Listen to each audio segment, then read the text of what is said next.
दहेज प्रथा एक सच्ची कहानी। एक सुंदर लड़की जिसका नाम अनामिका कॉलेज में अपना ग्रेजुएशन पूरा करती है। तभी उसकी मुलाकात एक लड़के राहुल से होती है। राहुल भी बहुत स्मार्ट और माता पिता का आज्ञाकारी बेटा है। दोनों एक दूसरे को पसंद करने लगते हैं।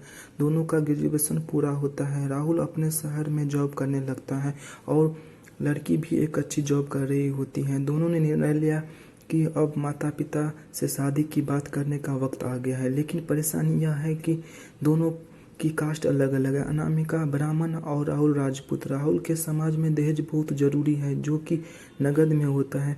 उसके अलावा कई तरह के गिफ्ट्स और गहने की मांग की जाती है। राहुल ने अनामिका को यह स्थिति स्पष्ट की और कहा, घर वालों को मनाओ, अगर तुम सभी मांगे पूरी करवाती हो तो मेरे माता पिता तुम्हें पलकों पर बैठाएंगे। अनामिका ने अपने माता पिता से यह बात कही।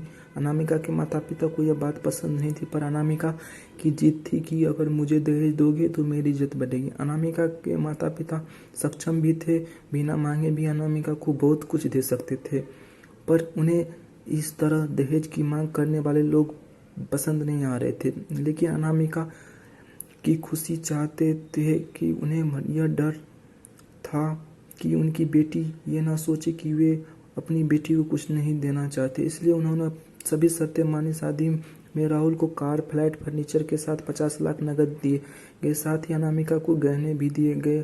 सभी रिश्तेदारों को गिफ्ट्स और कपड़े भी दिए। शादी बहुत धूमधाम से की गई, कोई कमी नहीं छोड़ी गई। अनामिका को मन ही मन यह गुमान था कि कास्ट अलग होने के बावजूद माता पिता ने उसकी शादी ससुराल के हिसाब से की। अनामिका को विश्वास था कि उसे बेटी बनाकर रखा जाएगा, उसे वही प्यार दिया जाएगा जो उसके माता पिता ने दिया, क्योंकि उसने अपने ससुराल का मान रखा है। अनामिका ने अपने घर से ससुराल विदा लिया। ब्राह्मण कन्या राजपूत घर की बहू बनी। ससुराल में बहुत ज्यादा पर्दा प्रथा थी। बहू को मनचाहा खाने तक की अनुमति नहीं थी। कितनी भी भूख क्यों ना हो, घर की बहू सबके खाने के बाद ही खाएगी। यहाँ तक कि उसे घर के पुरुषों के साथ बैठने तक की इजाजत नहीं थी। अनामिका ने इस बात पर ऐतराज दिखाया, पर उसकी किसी ने ना सुनी।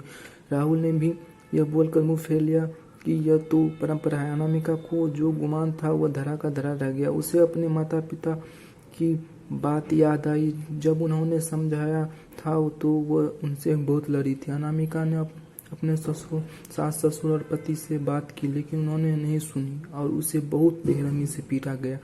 अनामिका ने कभी ऐसा व्यवहार नहीं देखा था। उसे जिस लाए हुए दहेज पर घमंड था वह चूर का चूर हो गया था। अनामिका माता पिता से बात करने भी शर्म महसूस हो रही थी और इसी कसमस में एक दिन अनामिका ने अपने आप को खत्म कर दिया। माता पिता को जब यह बात पता चला तो उन्हें अपनी गलती का एहसास हुआ कि वक्त रहते समझा होता तो बेटी साथ होती। जो लोग दहेज पर बेटे की शादी करते हैं उनकी सोच हर तरह से छूटी होती है। जो बेटे को नीलाम कर दे सकते हैं वो किसी और की बेटी को कैसे अपनी बेटी बना सकते हैं। दहेज कभी खुशियों की चाबी नहीं बन सकता, यह बात सभी को समझनी होगी। इस दहेज प्रथा की कहानी में आपने पढ़ा होगा कि माता पिता ही नहीं, लड़की की सोच भी दहेज को सपोर्ट कर रही थी और कई बार लड़कियों को दहेज का गुमान हो जाता है, पर जो लोग लोभी होते हैं वो कभी अच्छे नहीं हो सकते। यह बात सबको समझने की जरूरत है। कहानियाँ जीवन में बहुत मायने रखती हैं। कई बार बड़ी से बड़ी डिग्री भी ज्ञान नहीं देती और एक छोटी सी कहानी जीवन बदल देती है। शिक्षाप्रद कहानी को आधार बनाकर अपने बच्चों को जीवन का सच्चा ज्ञान दे। कहानी पसंद आए हो तो एक लाइक जरूर करें और चैनल को सब्सक्राइब जरूर करें। Thank you.